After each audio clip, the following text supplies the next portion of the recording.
लोकसभा चुनाव में शनिवार को यूपी के सीएम योगी आदित्यनाथ ने हाथरस जिले में चुनावी रैली को संबोधित किया। भारत माता की जय और वंदे मातरम के साथ संबोधन शुरू हुआ। सीएम योगी ने कहा कि कांग्रेस को 65 वर्ष शासन करने का अवसर मिला, अन्य दलों को भी मिला, उससे अधिक काम भाजपा शासनकाल में हुआ। पहले पैसा कांग्रेस और सपा बसपा के दलाल हजम कर जाते थे, आज गरीब के खाते में सीधा पहुंच रहा है। पहले किसान और गरीब आत्महत्या करने को मजबूर हो रहा था, आज गरीब और किसानों को योजनाओं का लाभ मिल रहा है। आज मुझे इस पावन धरा पर, जिस धरा को दाऊजी महाराज की अनुकंपा प्राप्त है, इस पावन धरा को नमन करने का अवसर प्राप्त हुआ है। इस अवसर पर इस पावन धरा को नमन करते हुए मैं आप सबका हृदय से अभिनंदन करता हूं, स्वागत करता हूं। बहनों और भाइयों, इस धरती ने अनेक महापुरुषों को जन्म दिया है। ब्रजभूमि का तो प्रवेश द्वार है ही, दाऊजी महाराज की अनुकंपा है ही, काका हाथरसी जैसे कवियों को देने वाले, साहित्यकारों को देने वाली धरती भी अनेक महापुरुषों को जन्म देने वाली धरती है। तो स्वाभाविक रूप से एक श्रद्धा का भाव इस धरा के प्रति हम सबके मन में उमड़ता है। आज जब लोकसभा का चुनाव चल रहा है, बहनों और भाइयों, मैं इस अवसर पर सबसे पहले इस क्षेत्र के वर्तमान में जो सांसद है श्री राजवीर सिंह दिलेर, जो आज हम सब के बीच में नहीं रहे, अचानक स्वास्थ्य खराब होने के कारण पिछले 2 वर्ष पहले उनका बाईपास सर्जरी भी हुई थी। आज वे हमारे बीच में नहीं रहे। मैं उनको भारतीय जनता पार्टी परिवार की ओर से विनम्र श्रद्धांजलि भी देता हूं। उनके पूज्य पिता श्री किशनलाल दिलेर जी के साथ एक लंबे समय तक संसद में मुझे कार्य करने का अवसर प्राप्त हुआ था। और यही नहीं, श्री राजवीर सिंह दिलेर एक बार मेरे साथ भी सांसद थे।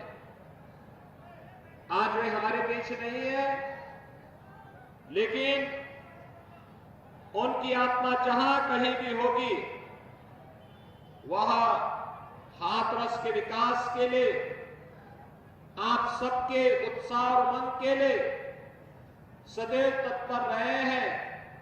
और मैं विश्वास के साथ कह सकता हूं कि हाथरस के विकास के लिए जो उनकी भावनाएं थी, उसके अनुरूप भारतीय जनता पार्टी यहां के विकास में कोई कोर कसर नहीं छोड़ेगी। इस बात का आश्वासन देने के लिए आज हम सब आपके बीच में यहां पर उपस्थित हुए हैं। बहनों और भाइयों, लोकसभा के चुनाव के 2 चरण संपन्न हो चुके हैं। 2 चरणों में 191 सीटों पर अब तक चुनाव संपन्न हो गए हैं।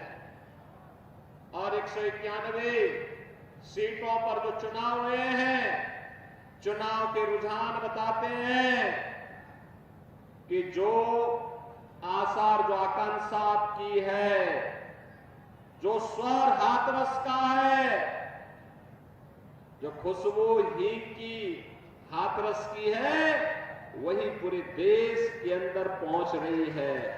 और वह स्वर है कि फिर एक बार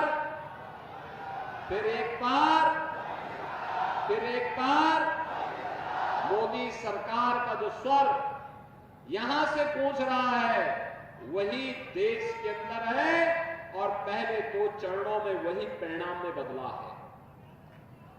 बहनों और भाइयों, एक तरफ जनता उत्साहित है, उमंग में, लोगों के मन में भावना है कि हमें देश के अंदर मोदी जी को तीसरा कार्यकाल देना है, क्योंकि मोदी जी ने 10 वर्ष में देश के लिए जो कार्य किया है वो अभिनंदनीय है, अद्भुत है। दुनिया के लिए कौतूहल और आश्चर्य का विषय पैदा करता है कि इतनी तेजी के साथ भारत में परिवर्तन मोदी जी ने कैसे ला दिया है। दुनिया के अंदर भारत का सम्मान बढ़ा है, सीमाएं सुरक्षित हुई है, आतंकवाद और नक्सलवाद समाप्त हुआ है, विकास के बड़े बड़े कार्य, highway, railway, metro, IIT, IIM, AIIMS, IIIT, NIT, world class university, one district one medical college, हर घर नल की योजनाएं जैसी काम कर रही हैं और वन डिस्ट्रिक्ट वन प्रोडक्ट के माध्यम से स्थानीय उत्पाद को भी पहचान मिली है। बहनों और भाइयों, एक और ये सभी कार्य है, गरीब कल्याणकारी योजनाओं की कोई स्थानी नहीं, यानी इतनी योजनाएं थी। कांग्रेस को 65 वर्षों तक देश में शासन करने का अवसर प्राप्त हुआ। समाजवादी पार्टी को 4 बार और बहुजन समाजवादी पार्टी को 3 बार प्रदेश में शासन करने का अवसर प्राप्त हुआ।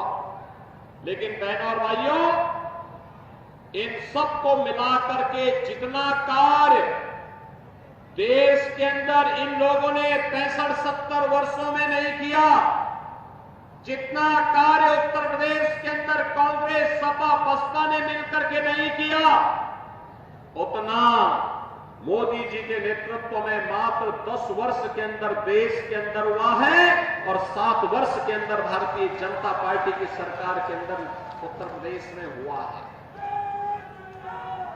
आप सोचो, कांग्रेस के समय में और सपा बसपा के समय लोग भूखों मरते थे, गरीब भूखों मरता था। आज 80 करोड़ लोगों को फ्री में राशन की सुविधा का लाभ। उस समय लोग स्वास्थ्य की सुविधा के अभाव में मरते थे, आज 60 करोड़ लोगों को स्वास्थ्य बीमा का कवर दिया जा रहा है। पहले पैसा दिल्ली से चलता था और साथ साथ यहां पर वह पैसा कांग्रेस के दलाल या सपा और बसपा के दलाल हजम कर जाते थे। बहनों और भाइयों, आज जनधन अकाउंट खोल करके डीबीटी के माध्यम से पैसा गरीब के खाते में सीधे पहुंच रहा है। पहले आपने इस बात को देखा होगा कि पहले गरीब और किसान आत्महत्या करने के लिए मजबूर होता था। आज 12 करोड़ किसानों को किसान सम्मान निधि का लाभ मिल रहा है। 12 करोड़ गरीबों के घर में शौचालय बन गए हैं। 10 करोड़ गरीब परिवारों को रसोई गैस के फ्री के कनेक्शन मिल गए हैं और उत्तर प्रदेश सरकार तो होली और दीपावली में फ्री में भरा हुआ सिलेंडर भी उपलब्ध करवाने का काम कर रही है। बहनों और भाइयों, ये जो कार्य हुए, 4 करोड़ गरीबों के मकान बन गए, 2.5 करोड़ घरों में बिजली पहुंच गई है। इस प्रकार की योजनाएं सपा, बसपा और कांग्रेस के लोग भी कर सकते थे, लेकिन उनके लिए गरीब एजेंडे का हिस्सा नहीं था, किसान एजेंडे का हिस्सा नहीं था, युवा उनके एजेंडे का हिस्सा नहीं था, महिलाएं उनके एजेंडे का हिस्सा नहीं था। ये केवल वोट बैंक की राजनीति करते थे, जाति विभाजन की राजनीति करते थे, समाज को आपस में बांटने का पाप करते थे। और यही कार्य जो कार्य इन लोगों ने उस समय किया था, आज उनका घोषणा पत्र फिर वही कह रहा है। बहनों और भाइयों, याद करिए, उनके समय में गरीब भूखमरी का शिकार होता था और आतंकवादियों को वे लोग बिरयानी खिलाते थे। आप सोचो उनकी मंशा। उनके समय में किसान आत्महत्या करता था और भ्रष्टाचारी ऐश करता था। उनके समय में एक व्यापारी और बेटी असुरक्षित थी और बड़े बड़े माफिया सत्ता का सरपरस्त बनकर के सत्ता का संचालन करते थे। आज आपने देखा होगा, आज आप देख रहे होंगे, प्रदेश में नौकरी निकलती है पूरी पारदर्शी तरीके से। 6.5 लाख नौजवानों को हमने उत्तर प्रदेश में नौकरी दी, बिना किसी भेदभाव के दी।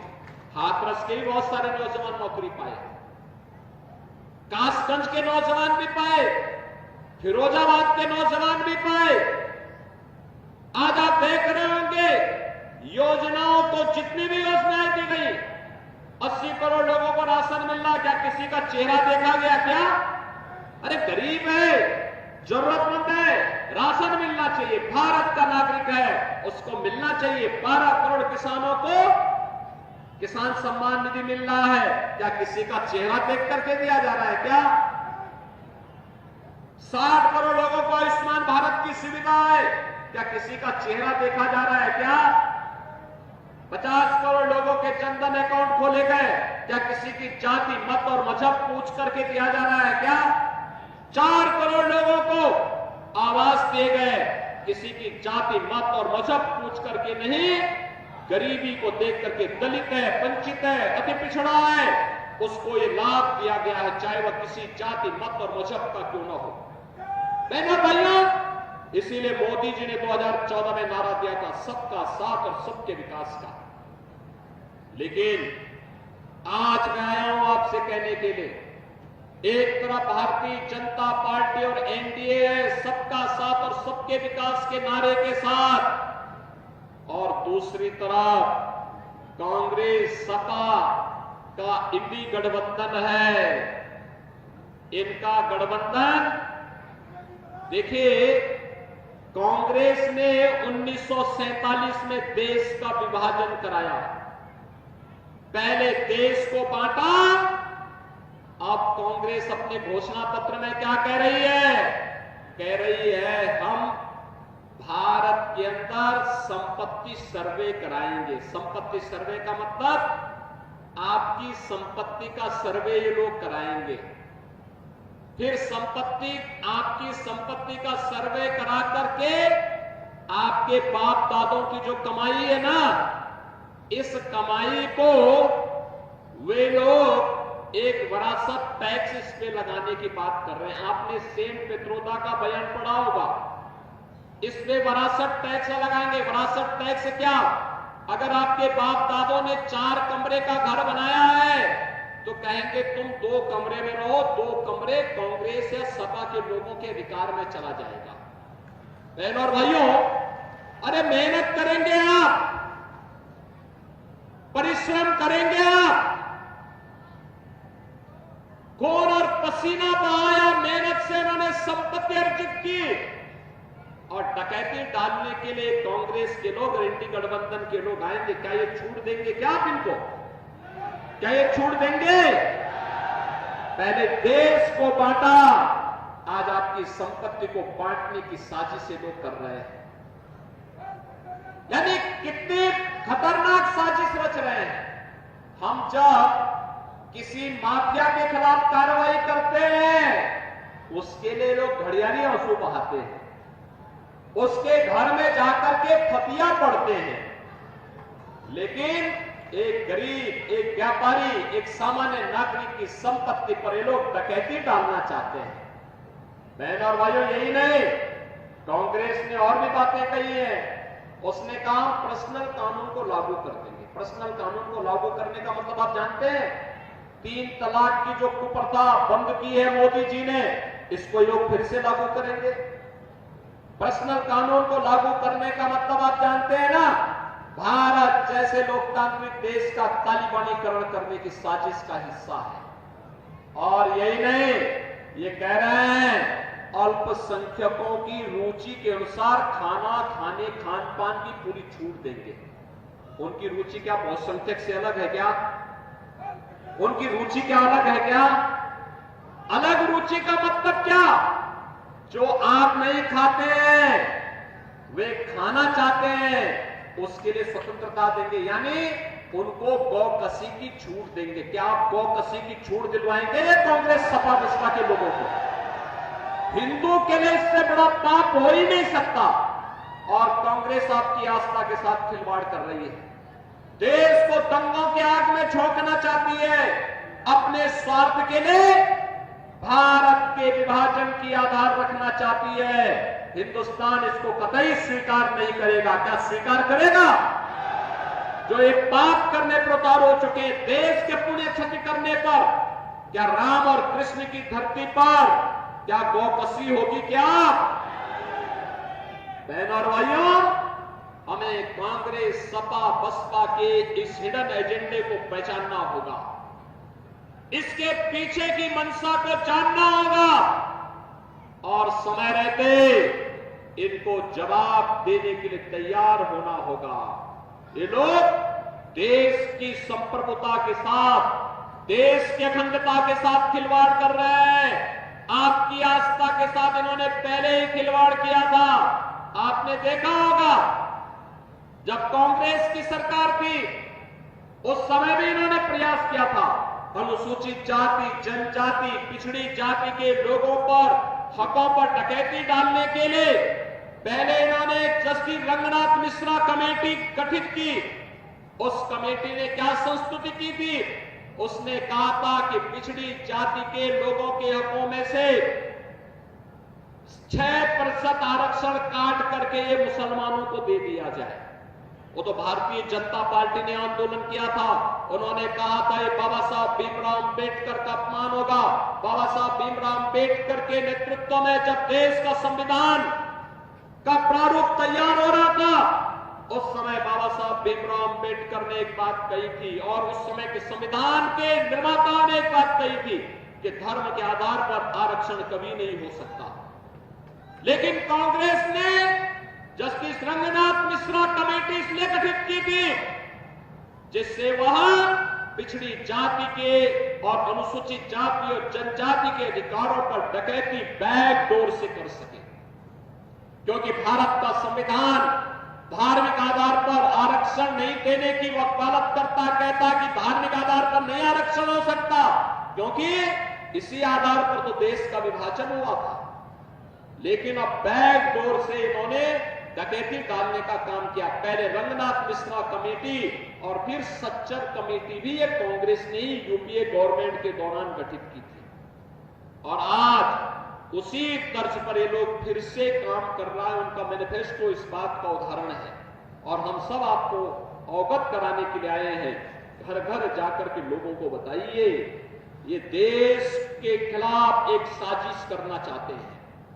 ये चुनाव देश निर्माण के लिए एक तरफ मोदी जी के नेतृत्व में आत्मनिर्भर और विकसित भारत की संकल्पना को साकार करने के लिए भारतीय जनता पार्टी आपके बीच में है। भारतीय जनता पार्टी के सहयोगी दल, इसमें राष्ट्रीय लोक दल भी है, सोहेल देव राजभर पार्टी भी है, निषाद राज पार्टी भी है, अपना दल भी है। ये सभी दल भारतीय जनता पार्टी के साथ मिलकर के इस चुनाव में जनता जनार्दन का आशीर्वाद प्राप्त करना चाहते हैं। और दूसरी तरफ बहनों और भाइयों, दूसरी तरफ कांग्रेस, सपा और उसके सहयोगी दल है जो देश के खिलाफ साजिश रच रहे हैं। मैं एक बात और आपको बता दूं, यहां के अहिरिया समाज को आरक्षण से वंचित करने का पाप भी कांग्रेस ने ही किया था। याद करिए, पहले वो अनुसूचित जाति में आती थी, कांग्रेस ने उन्हें अनुसूचित जाति से अन्यायपूर्ण तरीके से हटाने का काम भी किया था। हमारी सरकार ने इनका प्रस्ताव भेजा है कि इनको उचित सम्मान मिलना चाहिए। बहनों और भाइयों, मैं आज आपसे कहने के लिए इसीलिए आया हूं, जो लोग देश का नुकसान पहुंचाना चाहते हैं, अनुसूचित जाति, जनजाति और पिछड़ी जाति के हकों में डकैती डालना चाहते हैं, जो लोग आपकी आस्था के साथ खिलवाड़ करना चाहते हैं, इन लोगों ने उस समय भी ये कहा था राम और कृष्ण हुए ही नहीं, राम के अस्तित्व पर प्रश्न खड़ा किया था। भगवान राम और भगवान कृष्ण के अस्तित्व पर खड़ा किया था। अरे कृष्ण नहीं हुए तो बलदाऊ जी कैसी बात हम कर रहे हैं? बलदाऊ जी की भूमि है और हम बलदाऊ जी के प्रति श्रद्धा का भाव रखते हैं। कृष्ण कन्हैया की धरती पर, राम की धरती पर, क्योंकि ये राम और कृष्ण के अस्तित्व पर प्रश्न खड़ा करते हैं और इसीलिए कह रहे हैं कि अल्पसंख्यकों की पसंद का खान पान हम करने की छूट देंगे। क्या गौकसी करने की छूट दे देंगे क्या? पिंटो कसाईयों को गौ माता की हत्या करने की छूट देंगे क्या? कांग्रेस तो यही चाहती है और इसीलिए मैं आपसे कहने के लिए आया हूं, सतर्क और सावधान हो जाइए। ये चुनाव आज भारत का सम्मान बढ़ा है, भारत की सीमाएं सुरक्षित हुई हैं, आपकी आस्था का सम्मान बढ़ा है, विकास के कार्य हो रहे हैं और योजनाओं का लाभ बिना भेदभाव के प्राप्त हो रहा है। तो इसलिए क्योंकि मोदी जी प्रधानमंत्री है और मोदी जी को प्रधानमंत्री आपने बनाया है, आपके वोट ने बनाया है, इसका श्रेय भी आपको जाता है। एक वोट देश की तस्वीर और तकदीर को बना भी सकती है और गलत दिशा में जाएगा तो बिगाड़ भी सकती है। हमें देश को बनाना है।